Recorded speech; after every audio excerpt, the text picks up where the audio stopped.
N'oubliez pas de soutenir et de vous abonner à la page Eco News Insight pour recevoir toutes les nouveautés.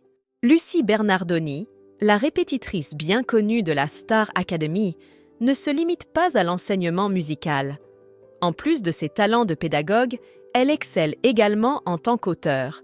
Dans son magazine « La gamine au fond de la classe », elle partage ses compositions, allant au-delà de la musique. Récemment, elle a consacré un article à Michael Goldman, dressant ainsi un portrait captivant de sa personnalité. La diversité de ses talents s'exprime à travers ses chansons, mais également dans sa plume artistique, offrant ainsi une perspective unique sur des personnalités telles que Michael Goldman. Les aficionados de la Star Academy sont aux anges en 2022 avec le retour tant attendu de l'émission sur TF1. Parmi les professeurs qui suscitent un vif intérêt, Lucie Bernardoni se distingue avec son rôle clé. Aux côtés de Marlène Schaff, elle assume la responsabilité cruciale de guider les aspirants chanteurs dans leurs répétitions pour les émissions en direct. La compétition au sein de la Star Academy est indéniable, mais elle se déroule dans une atmosphère de joie et de camaraderie, tant du côté des participants que des enseignants. Ces derniers forment une véritable famille, une dynamique palpable même à l'écran. Lucie Bernardoni, démontrant sa connexion profonde avec le monde de la musique, a récemment publié un numéro de son magazine « La gamine au fond de la classe » en mai dernier, dédiant un portrait élogieux au directeur de l'émission, Michael Goldman. La finaliste emblématique de la saison 4 de la Star Academy, en 2004, se replonge dans ses souvenirs marquants, notamment leur première rencontre.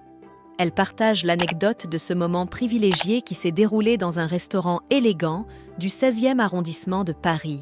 Ce lieu avait été choisi pour organiser un dîner informel, permettant ainsi aux futurs professeurs de la nouvelle édition de la Star Academy de faire connaissance. Nous sommes en octobre 2022 et quelques semaines auparavant, elle avait appris avec enthousiasme que Michael Goldman allait occuper le poste de directeur de cette institution renommée située à Damary-les-Lys.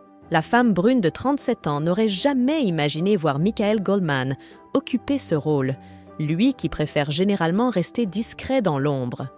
Cependant, le fondateur du label collaboratif My Major Company a accepté l'opportunité et s'est brillamment adapté à cette nouvelle responsabilité. Au fil des mois, je l'ai observé de loin, évoluant avec facilité dans un univers qu'il connaît par cœur, bien que les projecteurs ne l'aient jamais attiré pour lui-même, a-t-elle commenté. Elle a également qualifié l'homme de 44 ans de pilier calme et serein du programme, le décrivant comme chaleureux et accueillant.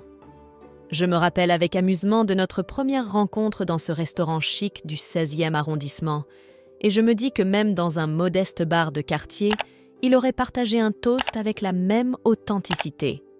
C'est agréable de constater que malgré son exposition médiatique, il reste le même gars bien, toujours respecté et très apprécié, se réjouit Lucie Bernardoni. Elle exprime son espoir que, tout comme elle, Michael Goldman sera de retour pour la prochaine saison, car il continue de l'impressionner.